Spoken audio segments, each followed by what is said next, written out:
Opinions expressed by the host of Autism Live and her guests are meant solely as suggestion and should not be in any way construed as child-specific advice. Any choices you make in determining your child's treatment are completely at your own discretion.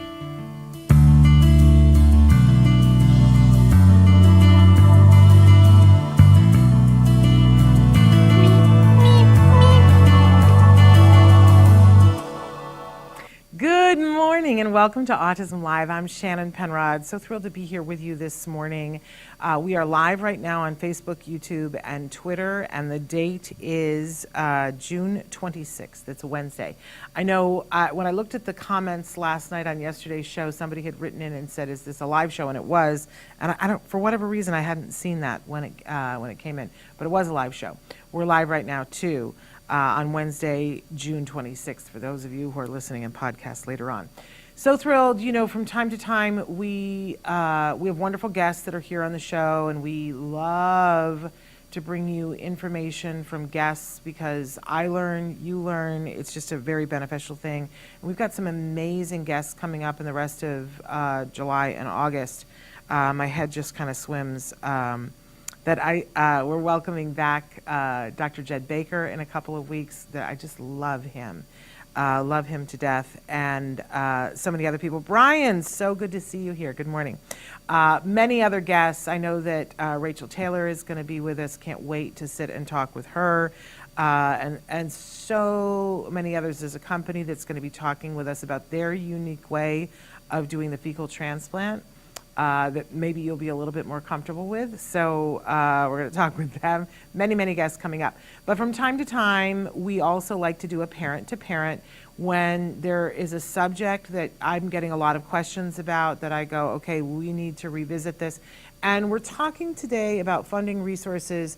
We're going to hit it in a slightly different way because of the specific questions that I've been getting. So we'll be talking about that in just a second. But before we do that, just kind of want to go over some basics that, as I said, we're live right now. You can be watching us, and like Brian just did, you can be writing in on Facebook, YouTube, or Twitter, whatever that's called now. And but also there are other ways too that you can communicate if you are listening to us in podcasts. And by the way, this will podcast probably later on today, and our fabulous Chris Desmond is showing you some of the places that you can download that for free. Our iHeartRadio, Spotify, and everywhere that you get podcasts, it's available. So I know that some of you are paying for services to get your podcasts, and we are on those when it's just you're paying for the service, but I also want to make you aware of the fact that we're also available places you don't have to pay. So just want to say, because it is a free download for you. And that's really important to me. We've been doing these shows for, we've done 14 years, I believe, and now we're in our 15th year. I think it's like that. I'm not good at math. Don't blame me.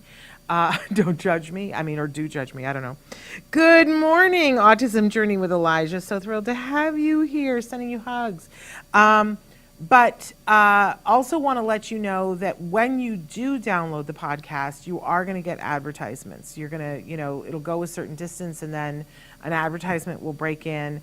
And I hope you embrace that. I know when I'm listening to podcasts and an advertiser breaks in, I go, woohoo, thanks for making it free for me. But if that's not your jam, if you're like, Shannon, I'd rather pay a couple of bucks and get it without the ads, you can do that. For those of you who are runners and doing other things, glow.fm/Autism Live. When you go there, you pay $5 a month. It's even cheaper if you do it across a year and pay all in one fell swoop. But $5 a month gets you all of the podcasts we do. That's everything. That's everything on the Autism Network, Ask Dr. Doreen, Autism Live, all the parent-to-parents, the Let's Talk movies, the Let's Talk all things with Shannon and Rachel. It's today's hyperfixation. Eventually it will be Autismo y Comunidad. So it's everything, and it will come into your inbox, and it will all be ad-free. That's $5 a month. So check that out if you want to. I also have been meaning to say to you guys that what keeps the lights on here, we seek sponsorship I'm just not good at that. If you know somebody who'd like to sponsor time on the regular program, we love to align ourselves with sponsors. We absolutely love that. Please let us know. But other than that, the thing that keeps us on the air is when people download the podcast and view the podcast. It really comes down to that. So we appreciate it if you find things that are useful for you here, that you like, share, and review. And subscribe. That's the other thing. So if you give us a review on whatever your podcast platform is, I don't even understand the algorithm, but it makes a big difference about who can see us. So not only does it keep us on the air, but it also lets people that maybe I haven't met and you haven't met find out about us. It's always fascinating to me on a weekly basis, even though we've been doing this forever. People find us this week that didn't find us in the 14 years previously, and they're like, where have you been this whole time? And I'm like, well, we don't spend money on advertising. We count on you guys. So please let people know if you're liking what you find here. Brian says, also, good morning to all the viewers and listeners. Staying positive in the morning can make a difference for the day. Autism Live, that we love, is and then I don't know after that because it trailed off. But I love to stay positive in the morning too, because I don't know about all of you, but every day it's a choice for me, right? Can I be positive or can I be negative? And it could go south at any moment, right? I'd rather be positive. It's so much less energy to be positive, really. And the day just goes better. And I love when I walk out into the world and I have that positive energy, then everybody's nice and wonderful things come to pass. And when I go out into the world, and I do sometimes, you know, I like to keep it real here. Sometimes I go out into the world and I'm really, really mad about someone or something, and I notice that all that negative energy comes back to me. I'm not interested in that. Let's be positive. Thank you, Brian, for reminding us. Okay, and part of being positive is the funding thing. You know, I think it's hard enough to go through the process of getting a diagnosis for your child, right? It wasn't on anybody's bingo card. Let's be honest about that. Like, woohoo, I hope that's, you know, I go through months of worrying about my child and trying to get somebody to listen to me so that I can get a diagnosis. So that's hard enough, but then having to figure out what course to go is also hard, right? About, am I doing this, am I doing that?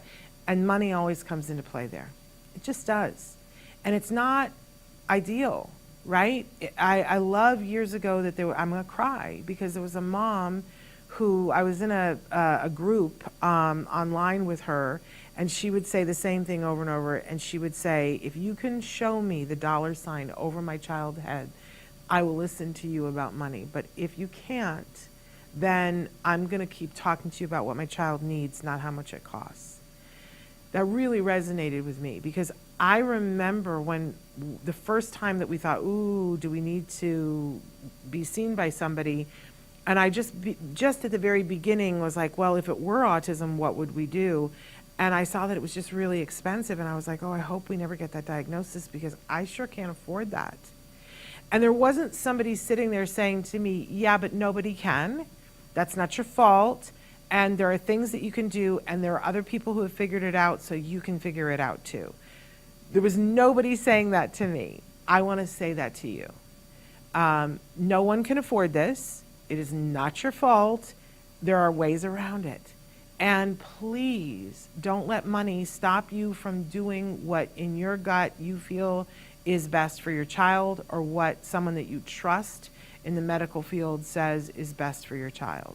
Don't let the money thing stop you. I think it has stopped all of us, at least for a minute or a time, right? But I want to empower you to make choices so that it doesn't have to. So we're going to talk about funding resources today. And that's a wonderful thing. Autism Journey with Elijah says, we finally got ABA started starting July 22nd. I'm so glad. I hope it's the best of the best of the best ABA. 4 hours a day because he has school in the morning. After 6 years of a wait list, 4 hours is better than nothing at this point, but we can always change for more hours, they told us. Yeah, I'm a little concerned about that, and maybe you and I can have a conversation about that. But I see. Brian said, Autism Live helps make a difference in keeping me positive. Funding can be a part of that. Oh, yeah, it absolutely can for so many of us, right? I love that early on in my journey, Holly Robinson Pete, who I just saw the other night at the Ed Asner poker tournament, she did a blog post back in the day, and it was 8 things that every autism parent should know. And I want to say that number 1 or 2 was nobody can afford this. And I remember reading that from Holly Robinson Pete, and of course I had watched when she was on Oprah and she was having her twins, and they had decorated her nursery, and there were, all these murals on the wall, and I thought, okay, well, Holly Robinson Pete, she's got this amazing career. Her husband has had this amazing career. And she knows Oprah. And if she is telling me that nobody can afford this and she knows Oprah, then that suggests to me that Oprah can't afford this, and then I'm off the hook. If Oprah can't afford it, then certainly I can't afford it, right? You know what I'm saying? This was my logic. So I think the first thing that we have to do is let go of that expectation that we were supposed to have had some secret bank account before we had our children that had all the money that was going to pay for this. It's an unrealistic expectation, and anybody who's making you feel that way, it's for a reason, and it's not to help your child. So we're going to put them to the side and say they're not productive, they're not even honest, because nobody has this money. And then we're going to look at how are people making it work. That's what we're going to do. So let's go ahead and go to our disclaimer, because I always have to give you a disclaimer first. And our disclaimer here is that funding resources are different in different states. And by the way, this talk is going to be centered around the United States, and I know many of you are watching that are international, and I know you're going to salivate and go, oh my gosh, you people, why are you complaining about anything? Everybody's path is different, but we are going to talk about it here in the United States. I frequently say to people, this is why people come here, because we do have a lot of services. But also I want you to know that funding sources change on a regular basis. I could potentially give you information during this presentation that changes at midnight tonight. So it is important that you do your own due diligence and check the info in this presentation before making any important financial or medical decisions. You're not going to take my word for it on June 26th of 2024. You need to look it up yourself and see, if it is for you, and if it is, as I say it is, before you do anything major, okay? And this information in this presentation is really meant to jumpstart you to get that positive energy going of saying, okay, wait a second, there are solutions. I am not alone. And then set you free into finding what is actually going to work for you. This is not meant to be the definitive. There isn't enough time for me to go through all the things, all the advice. I mean, even last night I was like, oh, I left that out. I wished I'd put that in. We'll talk about some of those things. So those are my disclaimers. I do think more and more there are springing up these fabulous advocacy groups that know so much more about all of this than I ever thought about knowing. I'm going to be very sexist here and say that a lot of them have been started by moms, but not all of them. There's some amazing dads out there doing this too. But I'm so proud of them that they went through this with their children, and then they went, hey, I know I'm going to make a business where I help other families get through this. There's a couple of them here in Los Angeles that I'm particularly fond of if you want a referral for those. But ask around in your local support groups, like who's the mom or the dad who knows all the ins and outs about this? Does somebody know an advocacy group that does this? Because they're springing up left, right, and center. Because people who figure this out know it's money in the bank, literally money in the bank. Okay, as opposed to bankruptcy. Let's keep that real. All right. Let's go on to the next slide. So we're going to talk about insurance for a hot minute, because that's the question that I'm getting the most about right now. And every once in a while I go, oh, we got to backtrack for a second and talk about the insurance thing. And because a lot of us fought really hard, I want to remind you that when my son was being treated, no insurance coverage. None. Zip. Bupkis. Right?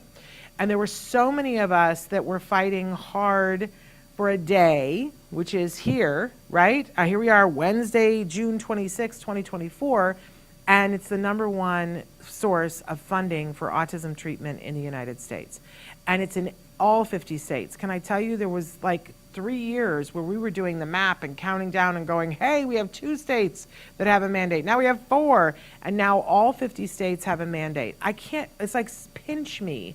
I can't even believe that that has happened. It seems so far away when it was first happening. I really didn't believe it was going to happen in my lifetime.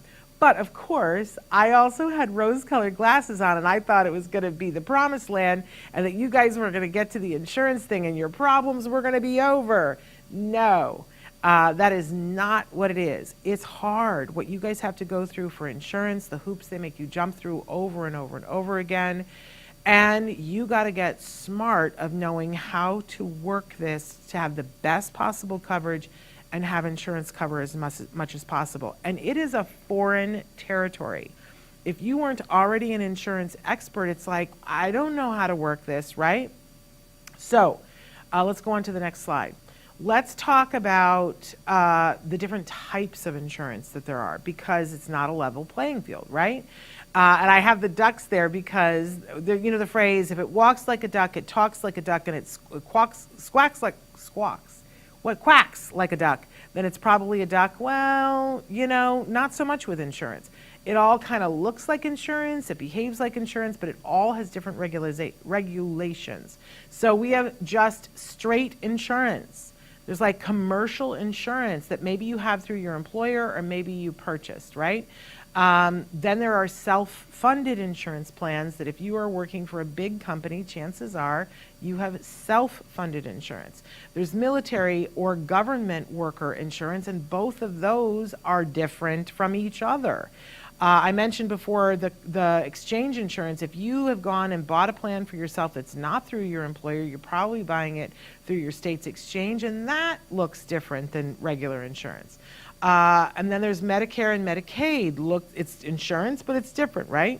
There's gap insurance and there's secondary insurer. So what do you have and how do you know?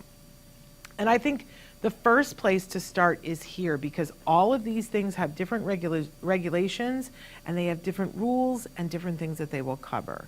So I'm going to take just a minute to talk about these different things. So if you have insurance through your employer, then we know a couple of things then. If you have it through your employer, you should have an autism benefit.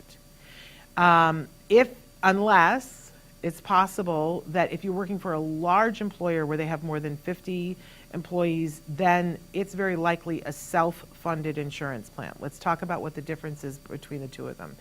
Insurance is when you pay for a service and they take on the risk of what may happen. And insurance companies, what they do is they have a bunch of people in a pool and they kind of say, well, we count on the fact that there's going to be some people who are sick and there are going to be some people who are healthy. And that's how they even it out. They try to take good care of you so that you don't need your services, and that's how they end up making money. That's a real layman's explanation of insurance. When you work for a big company, you have the ability to say, hey, we already have a big group of people, and we don't want to pay an exorbitant amount of money to a company for them to take on the risk. We're going to take on the risk ourselves. So big companies, more than 50 employees, sometimes have a self-funded insurance plan, which means they might pay somebody like Blue Cross or Kaiser or somebody, and they say, manage our plan for us, but we're going to take on the risk. So, we're going to pay for our actual health care because we believe that some of our employees are going to use a lot and some aren't. So for you, with your card, experiencing it, is it vastly different? It's not, but when it comes to autism, it is vastly different, and here's why. Insurance goes under state mandates. So if you live in the state of New Jersey, and New Jersey has a state mandate that says, here are the rules, because remember when the Affordable Care Act came out for the first time, they put it in the plan that there had to be a mental health benefit. And autism treatment comes under that mental health benefit. So if you are in a state and you have insurance, and all states now have some sort of a mandate, you must have some sort of a benefit to be able to do ABA. But there will be other restrictions, like the state mandate could say that we'll only pay up to a certain amount, we'll only pay up to a certain age, yada, yada, yada. Put a pin in that because we're going to come back to that. For those of you in a self-funded plan, you don't have a mandate. It is federally regulated, and there is no mandate for behavioral health. So it's possible that you could be living in New Jersey with a state mandate for mental health, but your employer has a self-funded plan, which means they are under ERISA laws. I know the jargon. They're under federal regulations, and because of the way that all shook down, that's that Kathleen Sebelius thing.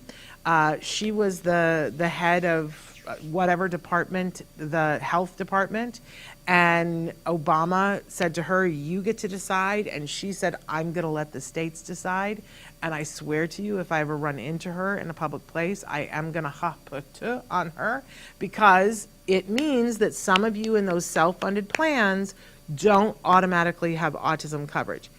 Now, the good news is more and more of the big companies were shamed into including it. So you might already have it, and if you don't, you can follow in the footsteps of many people who came before, who send a very nice letter to the head of their companies and say, hi, I just want to make you aware of the fact that I'm a grateful employee who works for you, and I have a child on the autism spectrum, and I really love my job, and I want to stay, but I could go to another company and they would have the health benefit, and it's part of your choice that you don't, and I'm asking you to please reconsider, and I will publicly praise you if you do, and that has worked for many people. Okay. Now, there are some benefits to being under the ERISA laws, right? Because the truth of the matter is when it comes to insurance, there's state law, right? But if there is a federal law that disagrees with a state law, federal laws win, right?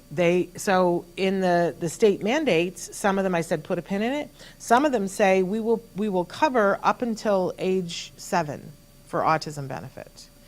Well, that's all well and good, but there is a federal law that's the MPIA law, the Mental Health Parity something something Act, which says if you have an insurance plan and you are offering a mental health benefit for somebody for this service that does not have an age limit on it, then you can't put an age limit on for just autism. That's discriminatory.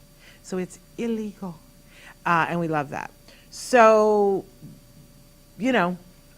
make sure that you're mindful of that and that you're appealing because that is not legal. We had a guest on the show fairly recently. We played it on Memorial Day from EBSA.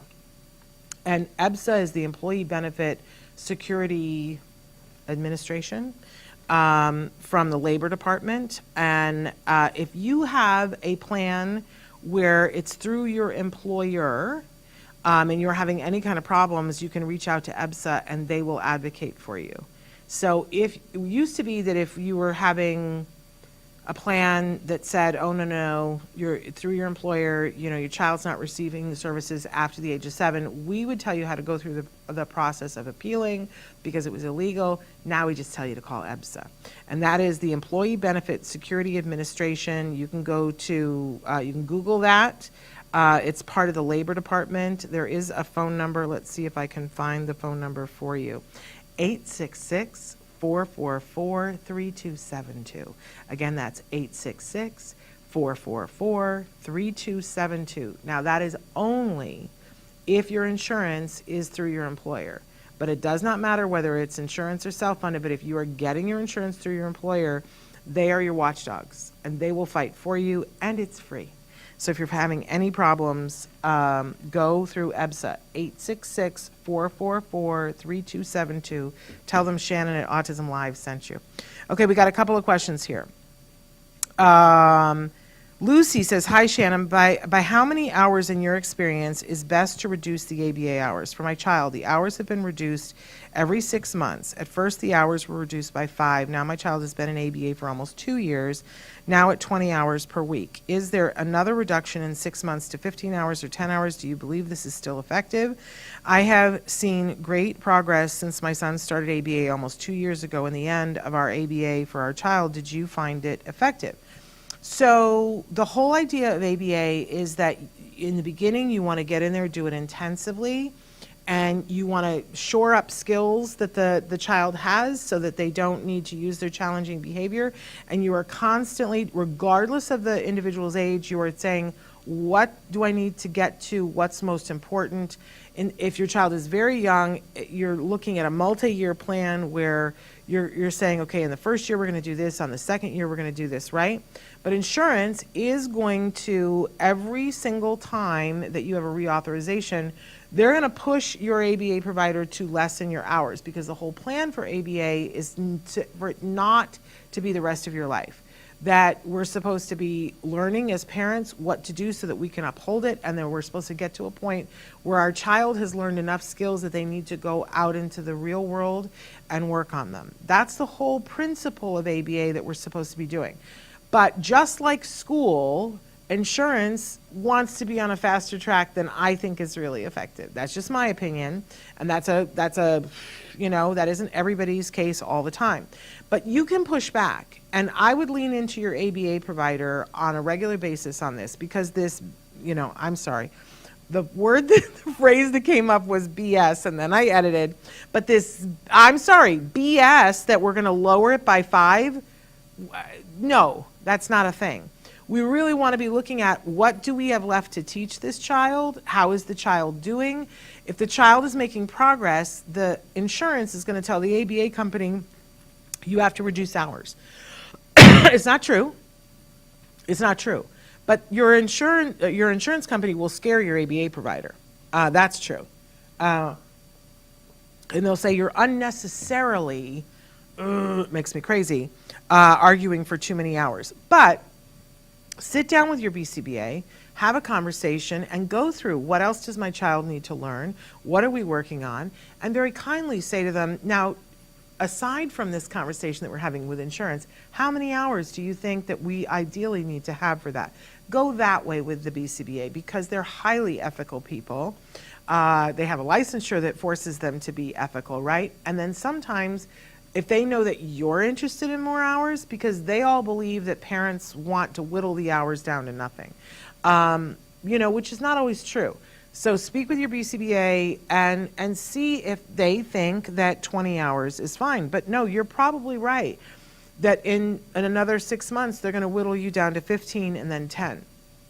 Just to give you an idea, in the first year, my son did 5 years of ABA. In the first year, we started at 20 in the very beginning and ramped up to 30. We had to get the funding for the additional 10.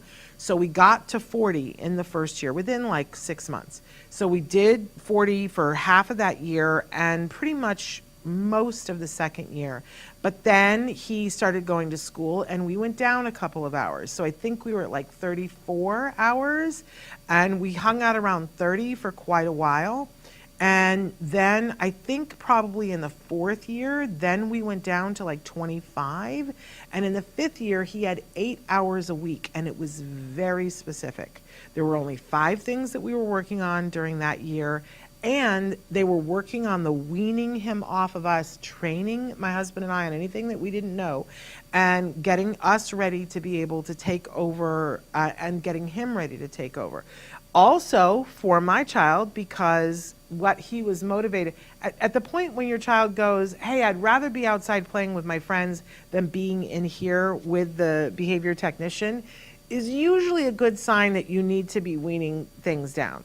But there are probably still things that your child needs to work on. As I said, there were 5 things, and I remember they would say to him, here are the 5 things that we're working on right now, and when you can do these things consistently, we won't come back anymore.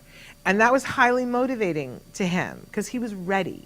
right? And so they did a deal with him where if he could do all 5 of the things 2 sessions in a row, he had the right to cancel the 3rd session for the week, and he would do that. And that was very empowering for him. So we do want to wean kids down, but it only is when they have learned the things that they need to learn. Oh, what did I say out, Shannon, that hurts the pocketbook? I want to know. What did I say? We had employer insurance until we adopted our son. And now he is on Medicaid, which is state-funded insurance, and he is covered until 21 years of age. Kind of seems oxymoronic, since after 18 years old, it's hard to find coverage for children with ASD, but this does help us now. That's fantastic, and I love that you have that. I want to come back to where we were talking about with this, because we talked about the insurance, we talked about the self-funded insurance. For those of you who have military and employment, I got to be honest with you, it is so hard for me to get information, because when I call to ask questions, you got to have an insurance number. They keep it pretty secret. So please lean into the people that also have that insurance, ask questions. I have a hard time getting answers about it, and they keep changing it. And they're very quiet about what the coverage is. I've asked as a media representative for somebody to talk to me about what the coverage, and I never hear back. So that worries me on your behalf. You can get plans through the exchange, and we're going to talk about some things about how you would pick a plan coming up.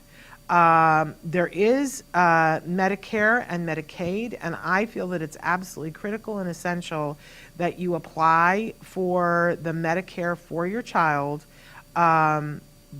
and make sure I'm going to tell you a resource in a minute that will help you to do that. But make sure when you file that you don't file for the whole family, because they'll put you through a means test where they'll ask you what you make in a year, and then chances are, if you are working a job, they're going to say your family doesn't qualify. Well, you didn't need it for the whole family anyway. You need it for your child. So you want to be saying to whoever you're working with about this, I want to file under disability for my child who has a qualifying disability, because autism is considered a qualifying disability. They will tell you, well, you have to fill out the first one and tell them, no. Who else can I talk to? I'm filing under disability. Keep singing that song. And I do think that no matter what commercial plan you have, no matter what employer plan you have, it is to your benefit and your child's benefit right now to apply for those services. We have seen in the last couple of years that when the state gets savvy to things, they will put in benefits there. So your state might not have it yet, but it's coming. I think it's time well spent. That's my advice to you. And I'm so happy that that you have that. When you said you had to pay for your son's ABA out of pocket, yeah, that was the thing that you said hurts the pocketbook. Well, we never did. I want to be honest that we never did, because we didn't have that kind of money. But the state of California had a program, the regional centers, which we're going to talk about in a second. But there were families who were paying out of pocket and who went to the poorhouse over it, right? But we didn't have to do that. We were under different rules. It meant that somebody had to be home, which meant that I stopped working, which also killed us financially. But we didn't have to pay for the ABA, which was amazing. I do want to talk briefly about gap insurance, that some of you that you are under certain laws in certain states. We've seen families who have gone to the exchange and purchased a plan just for their child to be able to cover things that their plan doesn't cover. That's a possibility. And then what a lot of families have is secondary insure, because if there's two partners in the relationship and they both have insurance, then we do coordination of benefits, and so that covers even more. Okay, so those are the different kinds of insurance. Let's go on to the next slide, and I know this is insurance intensive here, but let's talk about some words so that we understand what we're talking about. Your premium is what you pay to have insurance.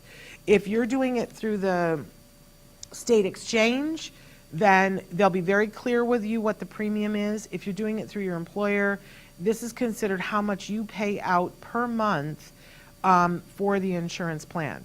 It's important to note that premium money, you pay it and it's gone.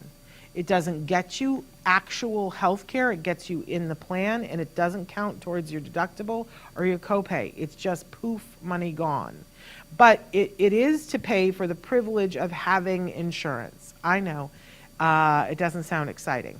But if you don't have insurance, boy, you're completely out of luck, right? So premium is what you pay to have insurance. But then most insurances either have a deductible or a copay. So a deductible is an amount of money that the insurance says, well, look, if you really want this insurance, we're going to charge you a premium, but then you have to pay X numbers of dollars within any calendar year, and we're not going to pay anything. Even though you're paying a premium, we're not going to pay anything until you've paid that amount. So if you're going to the exchange and you're looking for a plan, and all of the exchange plans now should have an ABA benefit on them, check them, but they should legally have them. And you're like, well, do I take a plan with a deductible or do I take a plan with a copay? And if you're looking at the deductible ones, some of them have a $1,000 deductible.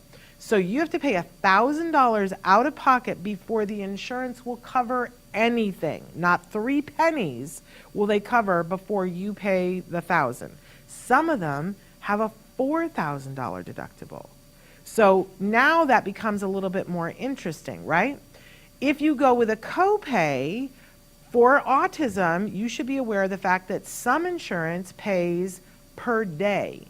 So if you're bringing your child to the center or you're having a therapist come to the house, they're going to ask, let's say your copay is $20 per visit.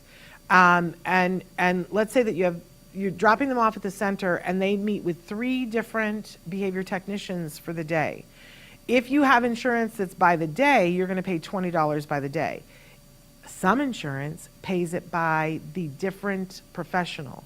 So we have some families that have maybe 5 appointments a day and they're paying that copay 5 times a day. If it's $20 per visit, they might be paying $100 a day, whereas the other family is paying $100 per week.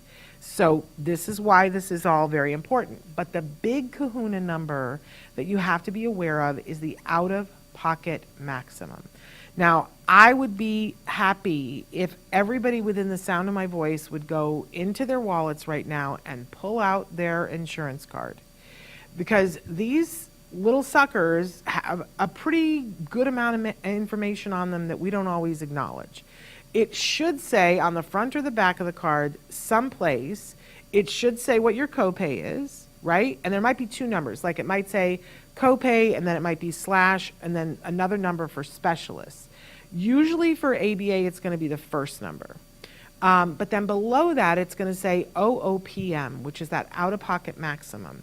And that should also be a number that comes with a slash. The first number is for the individual. The second one is for the entire family. So let's go on to the next slide because we're going to talk about this OOPM thing. So we all worry about the deductible, we all worry about the copay, but if your child is going to be doing a fair amount of ABA, you need to be looking at the OOPM. I'm going to give you 2 examples here. Billy is getting 40 hours of ABA per week. And for this circumstance, they don't have a deductible, they have a copay of $20 per day, and it is per day, not per visit. But their out-of-pocket maximum is $2,000 per individual. So let's take a look at just figuring out, let's assume that Billy is going to the center 5 days a week and he's getting, to make the 40 hours, he's getting 8 hours per day. So the family is going to get a bill for their co-pays for the month of January, and it's going to be $400. And they're going to have a small, minor heart attack when that comes because they're like, is this what it's going to be every month? It isn't. Take a look. In February, they're going to get a bill for $400. In March, they're going to get a bill for $400. In April and May, and usually around May and June, where are we right now? We're in June, families start to call me and go, I cannot afford this. It's killing us. So we're going to cut back on our hours. And I always say to them, don't do that.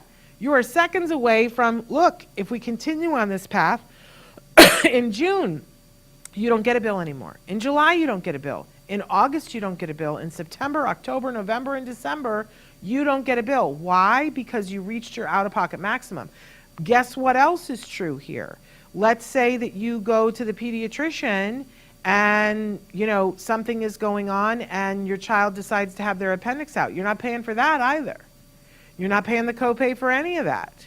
You're not paying for the specialist anymore because you reached your 2K. But I also want you to look at that. I want you to full screen that one more second, Chris. Notice that what the family paid for, the total that they paid that year was $2,000, which is nothing to sneeze at. We're going to talk about that in a minute. But they got approximately $120,000 worth of therapy for that $2,000. Now that puts it in a different light, right? Because I can help you to fundraise for $2,000. There are grants I'm going to talk to you about that are for $2,000, so that maybe you don't even have to pay this money, but your child got $120,000 worth of therapy. So I really counsel families, don't stop in June because you're probably close to your out-of-pocket maximum. But sometimes families in the beginning will start out and they'll say, well, we're going to do less hours to start with because we know we can't afford it. And I've already done the math on it, and I know we can't afford it. Hold on a second. Let's go to the next slide. Let's take a look, and Billy's parents decide, we got to save some money here. So we're only going to do 20 hours of ABA per week. Okay, but he's still probably coming to the center 4 or 5 days a week, right? And you're paying the copay per week. So they didn't save a lot of money, but they saved a little money. So they get the bill in January, and he only got 20 hours of ABA, which was not what was prescribed, but they still got a bill for $300, which is still a lot. And they got a bill in February and in March and in April, and they're going to keep getting it in May, June, July, because they still have to get to that $2,000, right? But by August, they're at the $2,000 mark. So in August, it becomes free. September's free. October's free. November's free. December's free. And we look at it at the end of the year and we go, how did we do? Did they save money? No. The family still paid the exact same amount. They paid $2,000 across the entire year, but they only got $60,000 worth of therapy. And my question to you is, who wins? Family paid the exact same amount for half the therapy, right? The kid doesn't win. They got half the therapy that was prescribed for them. The family doesn't win. They paid the exact same amount. The insurance company wins. They only had to, pay out for half of the services. So this is why I always say to families, it does not, when you're saying to me, we're going to do less, and I know that's a different circumstance of what we're talking about for you online here this morning, but lots of times families will say, we're just not going to be able to afford that. I want you to see that's not really how insurance works. What we want to do is look realistically at that out-of-pocket maximum. We can go on to the next slide now, Chris. We want to get smart about making the OOPM work. If you look at your card and it says it's $4,000 for the individual, for your child, the very next thing I want you to do is to go to the provider and say, hey, we see that it's a $4,000 thing. We would like to start making payments on that. We are not going to be able to pay as much per month, but if you split this up over the months, it's going to be much more manageable while we look for funding and grants for it. And a good ABA provider will work with you for that because it's only smart for them.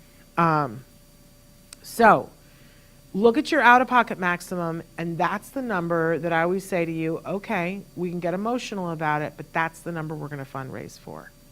That's the number that's our tipping point. That's where we want to get to. I'm not asking you to have $4,000 in your couch cushion. I'm saying let's know, though, that we're going to get to the $4,000 and get as much free stuff as we can, and now let's fundraise for the $4,000 or the whatever it is. I think the maximum that it can be in this calendar year, because they set a federal limit, it's like $7,000 and change for the individual, and I think it's $11,000 and change for the family is the maximum. And usually it's not the maximum. Okay. I thought we had a new question. So that's the number that we want to be aware of if you're doing any kind of intensive ABA. Now, there's some other things that we need to realize, which is that there's so many insurance rules that are they go by the calendar year. So for those of you starting ABA right now, it's very possible that you're going to just get to your out-of-pocket maximum at the end of the year. And then it's going to start again. So not only will we be thinking about how are we going to raise the money for this year, we want to be thinking about how are we going to raise the money for the out-of-pocket maximum for next year. And that's where we're going to spend our energy, not so much on other things. I will say that in November, if that's when your open enrollment is, or if you're changing jobs and you're picking your insurance, so often it's so hard to know, right? Like, which insurance should I go with? Should I go with a high deductible? Should I go with a low premium? Should I go with a high out-of-pocket maximum? What should I go with? If you're doing ABA intensively, you really want to be looking at the premium and you want to be looking at the out-of-pocket maximum. If you don't think you're going to be doing it intensively, certainly those other numbers will be taken into consideration. And I would be asking specifically if they go by the day or by the visit. If your out-of-pocket maximum is low and you know you're going to do a lot of ABA, it kind of doesn't matter because you're going to get to that number any which way you look at it. But if you don't think you're going to make it to your out-of-pocket maximum, I would for sure be looking at that. Okay, let's go on to our next slide, and let's talk about secondary insurance because that may already cover your copay. So you always want to be talking to your service providers, ABA or otherwise, about coordination of benefits, COB. Have a conversation with them before the first visit. Make sure that you tell them about absolutely every bit of insurance that you have, because it's very possible that one will pay for the service and the other one will pay for the copay. Woohoo! Now you don't have to be looking for that money, right? But word to the wise, we have all these things happening in the insurance world right now, and so many healthcare insurance companies aren't actually managing their ABA benefit. They assign it to somebody else.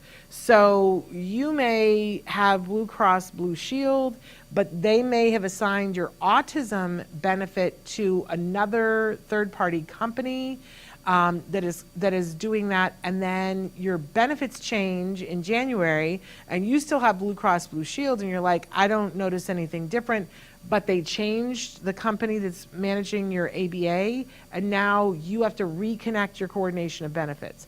So I always say to families that once you finish your open enrollment period, which is often in November, and your HR people are so busy when that's happening, right? But the minute it's done, that you ask for a meeting and come in and say to them, has anything changed? Are we doing anything different? Is there anything that I should know about? Can I have my new card? And then you go to your ABA, and sometimes they'll say, we don't have the new cards yet, but we can give you, a digital representation. And you go to your ABA company in December and you say, here's my digital representation of my new card. Can you please check my coordination of benefits? Because what we see a lot of times is it gets to be March and families have been getting these bills for copays and they're like, I don't pay copays because my secondary insurance covers it, but they didn't tell the ABA provider that it changed because they didn't know. So put it in your calendar right now that in December, you are going to check with your HR people, did anything change? And you're going to go to your ABA provider so that you don't end up paying for 3 months of copay that you would have had covered had you told them, right? Okay, when you have two insurances, this is one of these crazy rules. It used to be that whoever had their insurance longer, they were the primary insurance. Now they use the birthday rule. So if there are two partners in the relationship and they both have insurance, they will look at whose birthday happens earlier in the year. And whoever's birthday happens earlier in the year, even if you're 5 years younger than your spouse, whoever's birthday happens earlier in the year, that's the primary insurance. And it will function like primary insurance. And that could be good or bad, I don't know. And the other one will be secondary insurance. it's up to you to talk to people to make sure that they coordinate the benefits together. And you'll talk with your ABA company about that. When you do get Medicare or Medicaid for your individual child, that is always, if there's another plan, that is always the secondary. And often, but not always, it pays for the copay. Woohoo! And that's another way that you don't have to raise the copay. Love that. If you let's say that you have insurance and your spouse has insurance, but you needed something a little bit extra for your child because you saw that there was a gap or whatever, you go to the exchange plan and you pay for a plan just for your child on the autism spectrum. If they are the sole recipient, that always is their primary plan, and that's a good thing. Because if your coverage was such that it wasn't covering the things you wanted, that you went and got this other plan, that will be primary, and now your insurance will be secondary, and often they will pay for copay. Woohoo! That's a wonderful thing, right? So sometimes with this, you're already covered and you don't need help with the copay. And you're working to get to your out-of-pocket maximum, and when you do, you're clean sailing. I want to say too, I mentioned this with copay, but it's the same thing with the deductible. Sometimes, not always, sometimes it can be covered by these other things. Okay, now on to the next slide. So a lot of you, like Autism Journey with Elijah, you were on this waiting list forever. And it's not appropriate, and often it's illegal. The laws are different under whichever your insurance is, right? And there isn't as much leeway when it is the Medicare. But if it's any kind of commercial insurance where you're actually paying for the premium, what you want to do is call the insurance company that's had you on the waiting list and use the phrase, "This is a denial of access to care." Say, "I'd like to talk to somebody because we've been on this waiting list. If you've been on the waiting list for more than 90 days, I want you to call them today." Very nicely. Say, "I'd like to talk to somebody because we've been on a waiting list for services for more than 90 days. As you know, this is a denial of access to care, and we would like to make a single case agreement with somebody who doesn't have a waiting list." Now, I would caution you that it's best to kind of look around, find somebody before you make this phone call that doesn't have a waiting list that you would like your child to go. Because often the insurance company will say to you one of two things. They'll say, "Okay, well, here are these two providers that you can go to, and now you got to go research," and often they're not providers you want to go to. Right? And then it's like, "Well, we offered you and you refused." You're in a much better negotiation place if you already know who you'd like to go to, and if you say to them, for instance, "I'd like to go be with XYZ, but they're not in network with you, and I'd like a single case agreement with them because I've already waited 90 days. In some cases, they'll be stubborn and say, "No, you have to choose between these two." Then you have to appeal and say, "Here's the reason why I don't want it. It's further away from my house," or "They don't do the kind of therapy that I was looking for." You find an excuse, right? I want to also say that this is true of absolutely any kind of care, not just autism treatment. I have come across so many people who are like, "Well, my mom needs this test, but they're saying she has to wait a year for this test." If you are being asked to wait an exorbitant amount of time, an inordinate amount of time, for anything that is medically related, and you are paying a premium, whether it's through your employer or you're paying the premium yourself, I want you to pick up the phone, call them up and say, "Excuse me, this is a denial of access to care. We've already waited plenty of time. Can we make a single case agreement for us to go someplace else and get the test done? Your inability to provide this service, even though I'm paying for it, it should not be my health loss." And legally they have to do it. Put it in writing. Okay, on to the next one. Okay, so access to everything else, because there are grants, there are waivers, there are all these other things that states have that might be of help and support to you. So there is this fascinating thing that I didn't know about until my child was diagnosed on the spectrum, and it's called 211. And every state and city has it. You can pick up your phone right now and call 211, or you can Google 211 and put the major city that you live near in it, and they have a website too, and there are all kinds of things, and you can click on them. I didn't know until yesterday that most of these are run by United Way. They're fabulous. Now, it says that it's confidential on this slide, and I'm just going to say to you that there are times when you are talking to a service provider that we recommend to you that you go in and you talk very candidly about the worst day, the worst events with your child, right? And we tell you that because a lot of times as parents we go in and we talk about our best day, right? But then you're not always eligible for the services. I'm going to tell you to be very careful when you dial 211 because these are highly trained people who are going to react to what you say. So if you call them up and you say, my house is on fire, they're going to send a fire truck because that's what they're trained to do. There are times when I know I'm certainly guilty of speaking hyperbolically, that I'm like, oh my gosh, you know, this was so terrible. I wanted to drive into oncoming traffic. Now, we all know I'm never going to drive into oncoming traffic. That's just me being like, you know, really ridiculously politically incorrect, thinking I'm being funny, right? Speaking hyperbolically. Don't do that when you're on the phone with 211.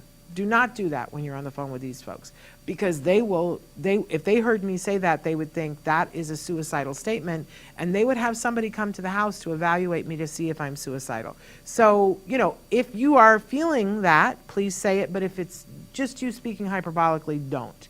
For 211, because they're going to try to take care of you.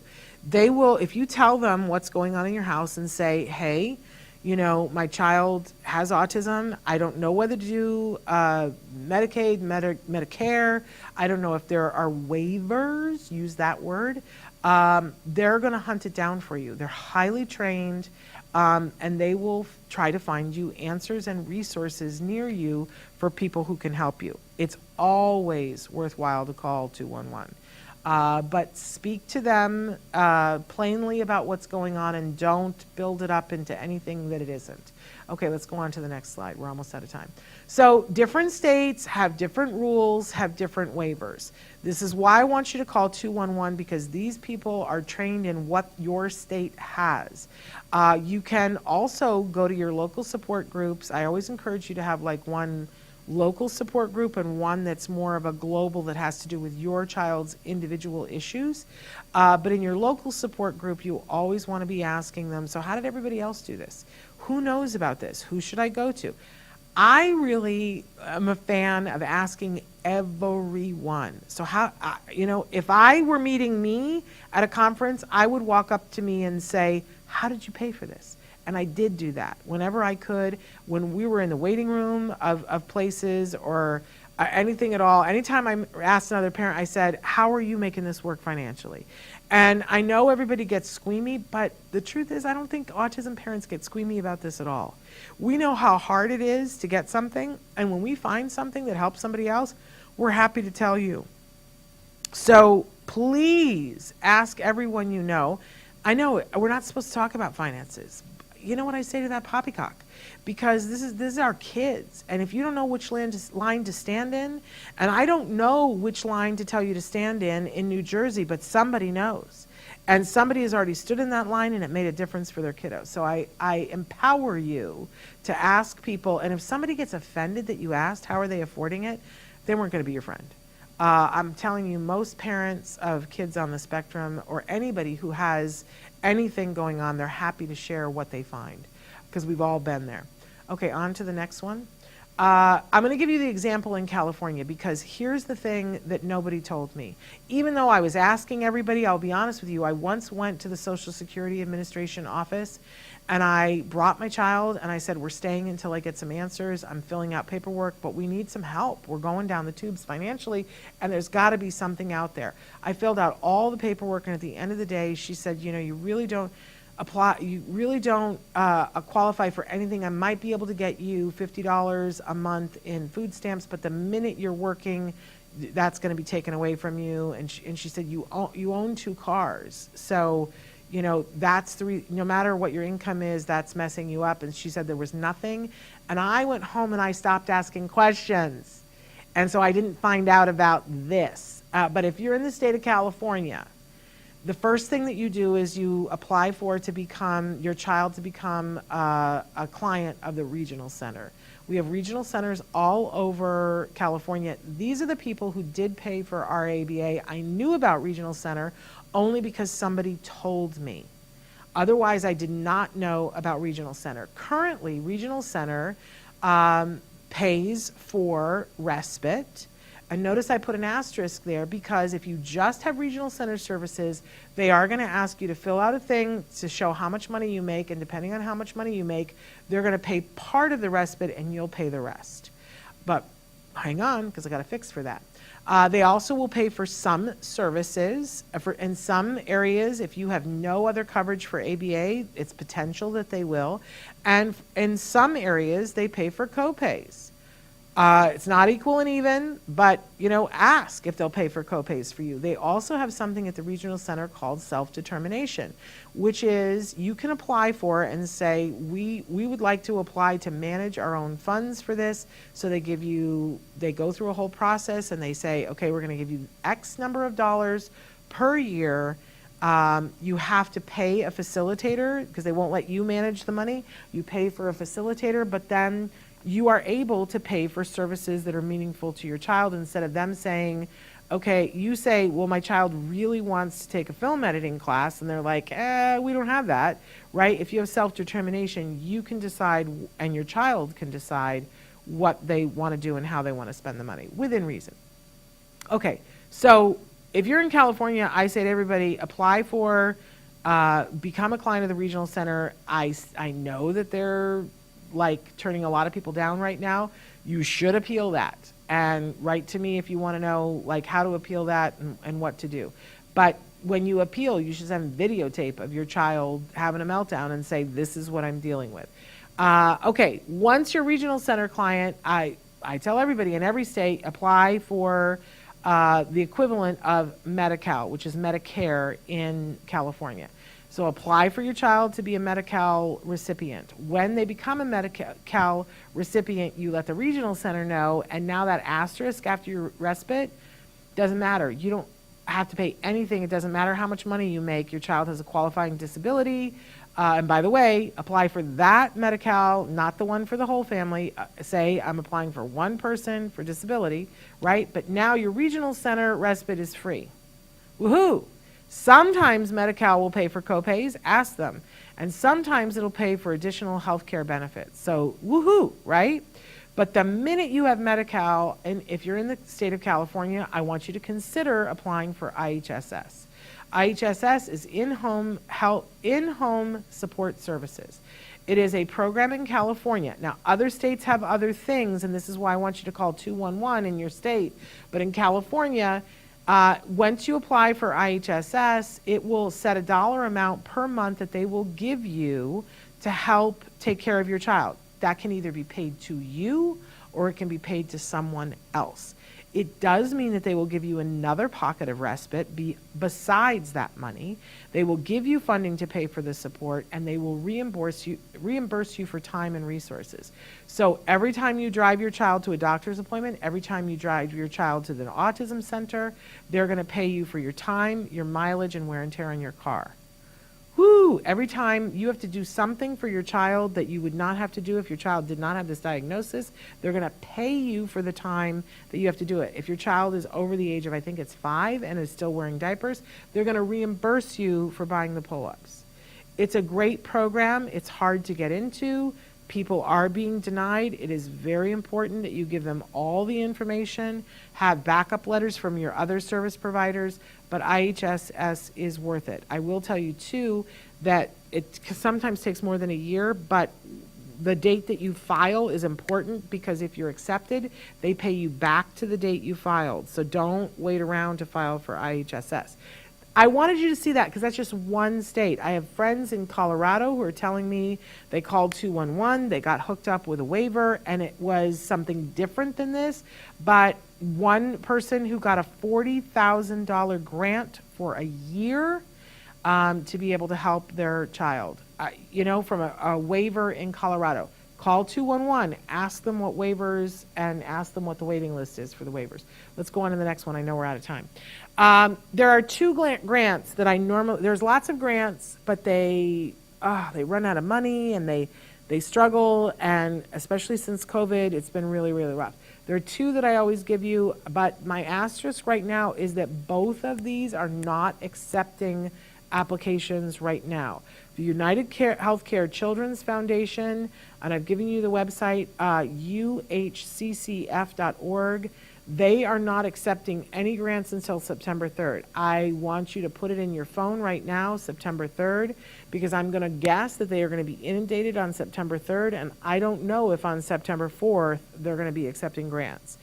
It's a great grant, up to $5,000 for something that's medically related. They do pay for copays. I have lots of families who have had their copays paid by a United Healthcare Children's Foundation grant. Apply on September 3rd. Autism Care Today, which is the charity that was founded by Dr. Grampiche, their website is act-today.org. They are not taking grant applications right now either. I know that they will be taking grant applications in the fall. I just don't have the date. It's to be just announced. I don't have that yet, but that it's also up to a $5,000 grant. The fun thing about the Autism Care Today grant is that they allow you to tell them what you want the money for, and while they love medical ones as well as like United Healthcare Children's Foundation, they also will entertain grants for other things for safety, like fences for safety, computers, things of that nature, camps, help with reimbursement for tuition for camps and for school. You can apply and say what it is that you're looking for. But they do not have an open grant phase right now, and I will keep you posted on the show about when they do. Side note, United, for Autism Care Today, anybody can apply. There is no means test for it. And, it's a fairly easy, but they will ask for your tax information. And there's an opportunity to write something, and I encourage you to write something from the heart. United Healthcare Children's Fund, it's worthwhile to go to their website and see what their criteria is. They have very stringent criteria. You have to have a commercial healthcare plan. It does not have to be through United Healthcare at all. But in order to qualify for this grant, you have to already have a commercial. So if you have Medicaid, Medicare, you're not going to qualify. And there are other considerations as well, so it's worthwhile to look at that. But a lot of people do qualify for United Healthcare Children's Foundation grants. We are so out of time. Let me talk to you about the rest of this week. Tomorrow we're doing a best of Autism Live, and it's tips for bedtime success. Then on Friday, it's a best of Ask Dr. Doreen about challenging behavior. Then all next week, because it's the holiday week and we have to let Chris have some time off and I have to have some time off. I was supposed to do jury duty, but now I got to postpone it anyway. But we're not going to do live shows next week. It's going to be some of the best of the best of the best. We're doing Best of Ask Dr. Doreen on Monday. We're going to be replaying the World Autism Awareness Day when Dr. Doreen talks about her mission. It's really uplifting. On Tuesday, we're doing food selectivity. On Wednesday, reading comprehension. On Thursday, autism and creativity. And on Friday, we're replaying last week's, which was knowing when to push and when not to push. So it's a great marathon of Ask Dr. Doreen. We want to wish you the happiest, safest, most wonderful 4th of July. If you love fireworks like me, it's a great holiday. If you don't love fireworks, it's just a hot dog during the day and terror at night, right? I hope that you find wonderful ways to do some of the things that are important to you. Go on an adventure, do something different, have some level of fun, because that's what summer holidays are meant for. And we will see you back here. I wish I could remember who our first show back is, because it's somebody fabulous, on the 8th of July. Those first 2 weeks, you guys, I've got a lineup of people. It's absolutely wonderful. I think we might be having Alex Lynn. Alex, thank you, Chris. Alex Lynn will be here with us. We've known Alex since he was 14. He does the Autism Rocks concert, which is going to be coming up on the 16th of July. So he'll be here then. It's going to be amazing. So we'll see you then. But until then, give your kiddos a hug from me and one for you too. Bye-bye for now.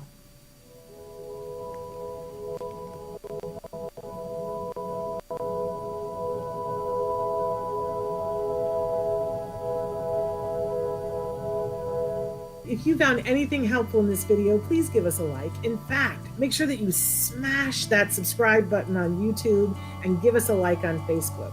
You can also follow us on Twitter and on Instagram for important updates. And please download our free podcast wherever you get your podcasts. Thank you so much. See you next time.